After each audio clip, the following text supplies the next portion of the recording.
అనంతపురంలోని శ్రీకృష్ణదేవరాయ విశ్వవిద్యాలయం ఇంజనీరింగ్ విభాగ సమావేశ మందిరంలో మహిళల భద్రత సైబర్ అవగాహనపై ప్రత్యేక సదస్సు నిర్వహించారు. ఈ కార్యక్రమానికి రాష్ట్ర మహిళా commission chairperson doctor Rayapati Shailaja ముఖ్య అతిథిగా హాజరై జ్యోతి ప్రజ్వలన చేసి కార్యక్రమాన్ని ప్రారంభించారు.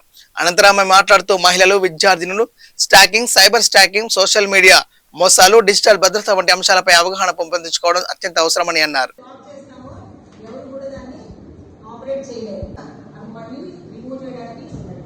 అలాగే report fake accounts block suspicious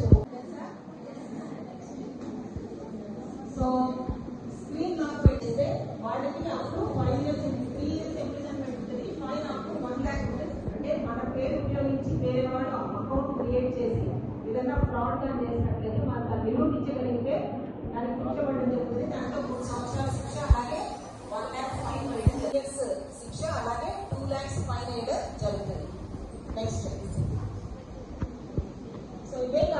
state commission women కలిసి స్టాకింగ్ అంటే వెంబడించటం, అమ్మాయిని కానివ్వండి, అబ్బాయిని కానివ్వండి, ఎవరైతే స్టాకింగ్ అనేది ఒక అవేర్నెస్ క్రియేట్ చేయడానికి ఈరోజు ఇక్కడ యూనివర్సిటీలో, కృష్ణదేవరాయ యూనివర్సిటీలో ఒక సెషన్ పెట్టడం జరిగింది.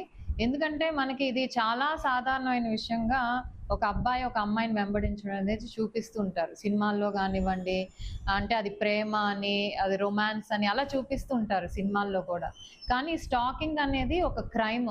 చాలా మంది ఆడపిల్లలకు కూడా తెలియదు. ఒకళ్ళు మనల్ని వద్దన్నా కూడా, మనం ఆపండి అన్నా కూడా ఇంకా మనల్ని వెంబడిస్తున్నా, లేకపోతే మెసేజెస్ పంపిస్తున్నా, గిఫ్ట్స్ పంపిస్తున్నా, లెటర్స్, లేకపోతే ఫోన్లో కూడా కొంతమంది స్టాకింగ్ చేస్తూ ఉంటారు. వాళ్ళ అకౌంట్ హ్యాక్ చేయటం, అన్వాంటెడ్ మెసేజెస్ పంపించటం, వల్గర్ మెసేజెస్ ఇవన్నీ కూడా చాలా మందికి అమ్మాయిలకి జరుగుతూనే ఉంటుంది.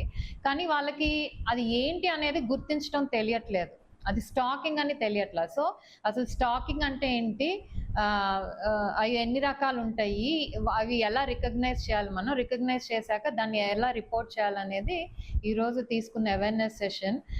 ఎందుకంటే చాలామంది ఇందాక సుప్రజ గారు ఐపీఎస్ కూడా మాట్లాడేటప్పుడు కొన్ని కేస్ స్టడీస్ కూడా చెప్పారు. ఆడపిల్లలే కానివ్వండి, గర్ల్సే కాదు, పెళ్ళైన వాళ్ళు కూడా ఈ స్టాకింగ్కి వేధించబెట్టడం, దానివల్ల వాళ్ళ కుటుంబాలు కోల్పోవటం, లేకపోతే చివరికి ఆత్మహత్య చేసుకోవటం, ఇలాంటి సంఘటనలు జరుగుతున్నాయి. సినిమాల్లో ఏదేదో చాలా అంటే ఒక రొమాన్స్ లాగా చూపిస్తుంటారు, కానీ వాస్తవంలో స్టాకింగ్ అంటే రొమాన్స్ కాదు, అదొక క్రైమ్. కాబట్టి దాన్ని ఆడపిల్లలు ముఖ్యంగా ఈ టైంలో ఏదైతే మనకి సైబర్, ఇంతకుముందు ఫిజికల్ స్టాకింగ్ అంటే మనిషి మనల్ని ఫాలో అవటం, లేకపోతే మనం చదువుకోవటానికి వెళ్ళినా, వర్క్కి వెళ్ళినా అక్కడికక్కడ వాళ్ళు అలా ప్రత్యక్షం అయ్యేవాళ్ళు అనమాట, అంటే ఫాలో చేయటం. ఇప్పుడు ఏంటంటే ఫిజికల్ కంటే కూడా సైబర్ స్టాకింగ్ ఎక్కువైపోయింది. ఫోన్లో మన ఫోన్ హ్యాక్ చేయటం, మన మెసేజెస్ చదవటం, లేకపోతే మనకి మెసేజెస్ పంపించడం, అకౌంట్స్ క్రియేట్ చేయటం, మార్ఫ్ చేయటం, ఇవన్నీ జరుగుతుంది. కాబట్టి వీటిని ఎలా రికగ్నైజ్ చేసి రిపోర్ట్ చేయాలనే దాంట్లో ఈరోజు అవేర్నెస్ సెషన్ తీసుకోవడం జరిగింది.